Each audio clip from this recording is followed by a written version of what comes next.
besoin de toi, maître. Heureuse est la mère qui t'a porté et allaitée. Heureux plutôt ceux qui écoutent la parole de Dieu et qui l'observent.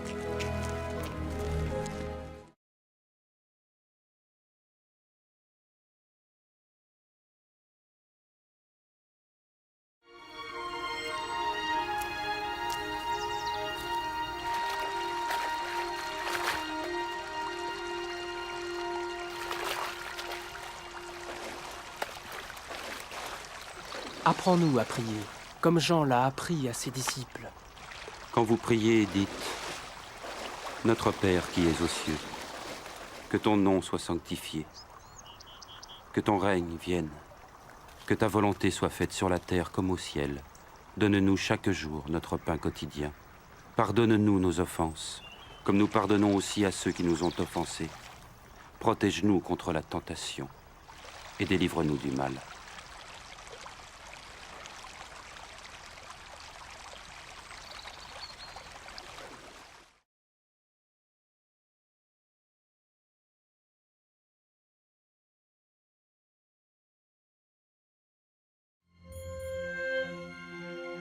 Dans les Saintes Écritures, Dieu déclare que le Messie viendrait pour être le sauveur du monde.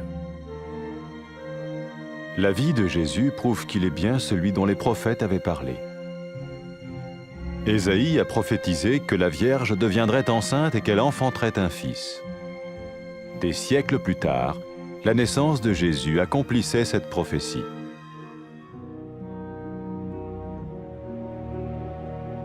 Les Saintes Écritures déclaraient que le saint à naître serait appelé le Fils de Dieu.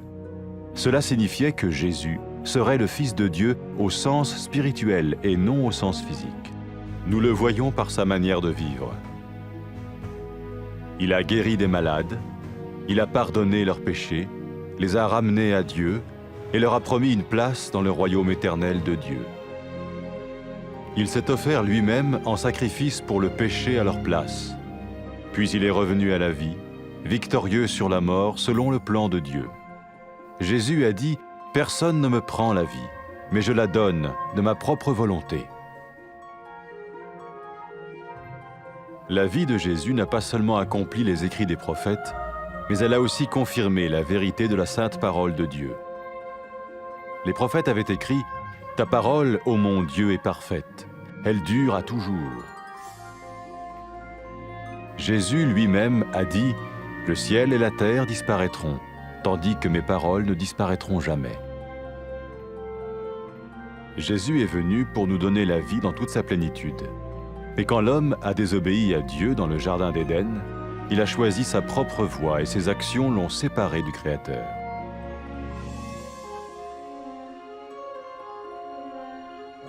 Les Saintes Écritures déclarent que tous ont péché et que le salaire que paye le péché, c'est la mort. Il s'agit de la mort spirituelle, éternelle séparation d'avec Dieu. Mais tout comme Dieu a donné un bélier pour qu'il meure à la place du fils d'Abraham, ainsi il a envoyé Jésus, le Messie, mourir à notre place. Sa vie, sa mort et sa résurrection restaurent la relation entre Dieu et tous ceux qui mettent leur confiance en lui. Maintenant, non seulement Jésus pardonne les péchés de ceux qui le suivent, mais il les sauve aussi du jugement éternel de Dieu. Ils sont sûrs d'aller au paradis et de vivre avec lui pour toujours. C'est cette vie et cette liberté de la culpabilité et du pouvoir du péché que Jésus offre à chacun aujourd'hui. Cela ne veut pas dire suivre une religion, mais choisir d'avoir foi en Jésus qui dit « Je me tiens à la porte et je frappe. Si quelqu'un entend ma voix et ouvre la porte, j'entrerai chez lui. » Cela veut dire se tourner vers Dieu et croire que Jésus vient dans nos vies pardonner nos péchés et nous rendre tels qu'il veut que nous soyons. Il ne suffit pas d'approuver intellectuellement ce qu'il dit, ni de vivre une expérience émotionnelle. Nous le recevons par grâce, au moyen de la foi, par un acte de notre volonté. Lorsque quelqu'un est prêt à suivre Jésus le Messie, il peut lui parler par une simple prière. Peut-être êtes-vous prêt maintenant à ouvrir votre vie à Dieu. Si oui, vous pouvez vous joindre à la prière suivante, silencieusement. dans votre cœur. Seigneur Jésus, j'ai besoin de toi. Merci d'être mort sur la croix pour mes péchés.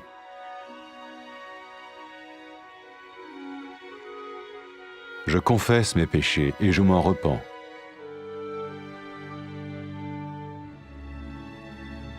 Je t'ouvre la porte de ma vie et je te reçois comme mon Sauveur et Seigneur.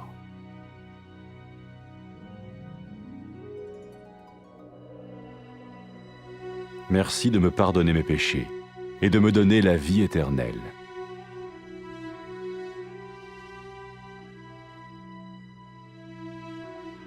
Fais de moi le genre de personne que tu veux que je sois.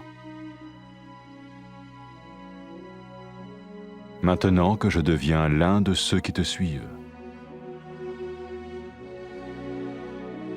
Amen.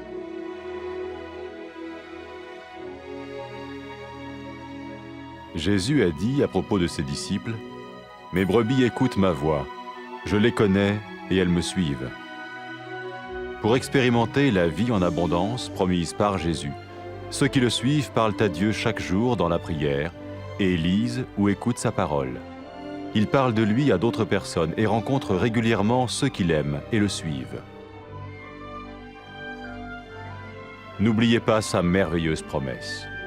Tout pouvoir m'a été donné dans le ciel et sur la terre. Et sachez-le, je vais être avec vous tous les jours, jusqu'à la fin du monde.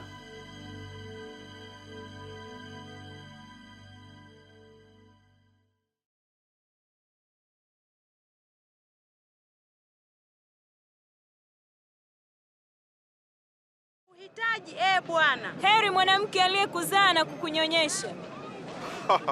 Wanaheri wale walisikia neno la Mungu na kulishika.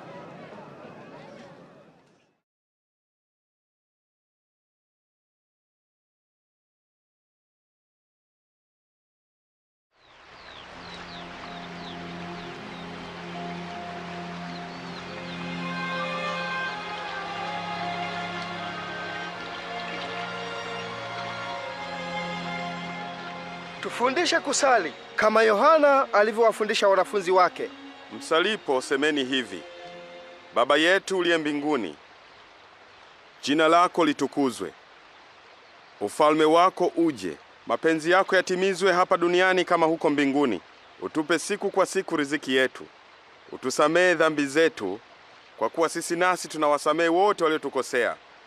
Usitutie majaribuni, bali utuokoe na yule mwovu.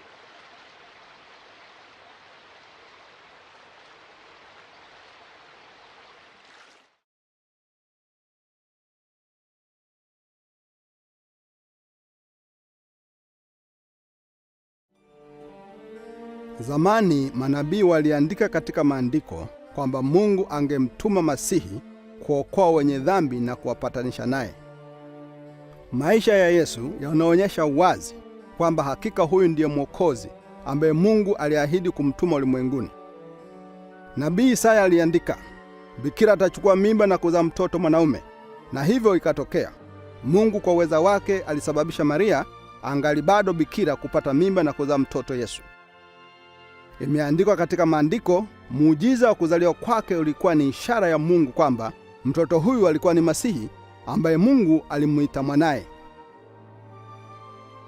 Watu walipomwona Yesu waliona asili na uweza wa Mungu. Aliponya watu na kuwasamehe dhambi zao na kuwaahidi mahali katika ufalme wake.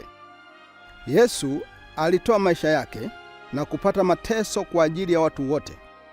Kisha alifufuka, akionyesha kwamba uwezo wake ni mkubwa kuliko uwezo wa mauti. Yesu Masihi alisema, nina uwezo wa kuutoa uhai wangu na uwezo wa kuutoa tena. Maisha ya Yesu yalikuwa kama manabii walivyoandika kwamba Masihi angekuwa. Kweli, Yesu ni neno la Mungu.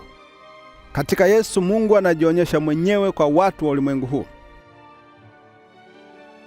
Yesu Masihi alisema, mbingu na dunia vitapita, lakini maneno yangu hayatapita kamwe.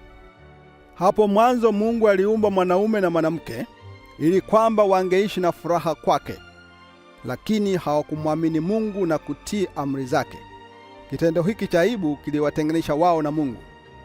Katika maandiko imeandikwa, wote wamefanya dhambi na mshahara wa dhambi ni mauti. Watu waliofanya dhambi hawawezi kuishi katika uhusiano pamoja na Mungu. Kama Mungu alivyomtoa kondoo kufa badala ya mtoto wa Abrahamu, hivyo Mungu alimtuma Yesu ili afe badala ya uzao wa Adamu. Alifanya hivi ili wale wote ambao wanamwamini na kuweka imani yao katika Bwana Yesu waweze kwenda katika uwepo wake. Petro alisema, Yesu ni yule ambaye manabii walitabiri, wakisema kwamba Mungu atasamehe dhambi za kila mtu atakayemwamini. Kwa hiyo wale wamfuatao Yesu wataepuka hukumu na wataishi na Mungu milele. Wakati Yesu amefufuka kutoka wafu, alisema kwa wamfuatao, watu watatangaza katika jina langu kwa mataifa yote kwamba Mungu anasamehe dhambi kwa wale wanaomgeukia na kutubu. Yesu alisema pia angetuma Roho Mtakatifu kwa wanafunzi wake ili kuwaonyesha kweli na kuwapa uwezo wa kufuata njia ya Mungu. Wakati mwanamke mwenye dhambi alipotubu dhambi zake na kuanza kumfuata, Yesu alisema kwake, umesamehewa dhambi zako, umeokolewa kwa sababu umeniamini. Yesu alisema watu wanapompenda Mungu kweli ni ushahidi kwamba Mungu amewasamehe dhambi zao. Yesu Masihi aliwaita watu wamfuate. Wakati mhalifu pale msalabani alimwamini Yesu na kuomba kuokolewa, Yesu alisema, leo hii utakuwa nami peponi. Wale ambao wanaamua kumfuata Yesu wanaweza kuanza uhusiano wao naye kwa kutumia sala kama hii: Mungu Baba, wewe ni mwenye haki. Nakushukuru kwamba unanipenda. Najuta kwamba nimetenda dhambi na kutotii amri zako. Nashukuru kwamba ulimtuma Yesu kufa msalabani kwa niaba yangu na kwamba akafufuka toka kwa wafu. Nakushukuru kwamba aliumia kwa adhabu ya dhambi nilizozifanya. Ninakupokea Yesu kama Bwana na Mwokozi wangu. Nakushukuru kwamba umenisamehe dhambi zangu na umefungua njia kwa ajili yangu kuwa nawe daima. Na kuomba unipe Roho Mtakatifu wako awe nami na kunionyesha njia yako. Anipe uwezo ili nikupende wewe kwa moyo wangu wote na kuishi maisha na kupendeza, na watu waweze kukusifu wewe popote ulimwenguni. Amen. Yesu alisema kuhusu wamfuatao, kondoo wangu waisikia sauti yangu, nami nawajua, nao wanifuata. Wamfuatao Yesu kutana pamoja, wanazungumza naye kila siku, wanajifunza neno lake katika maandiko, wanatafuta kufuata mfano wake, na wanaambia wengine kuhusu yeye.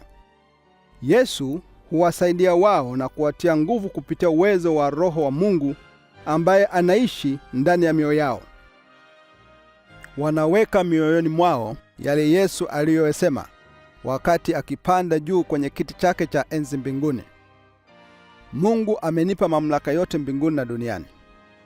Kuwa na hakika na hili: nami nipo pamoja nanyi daima hata mwisho wa ulimwengu.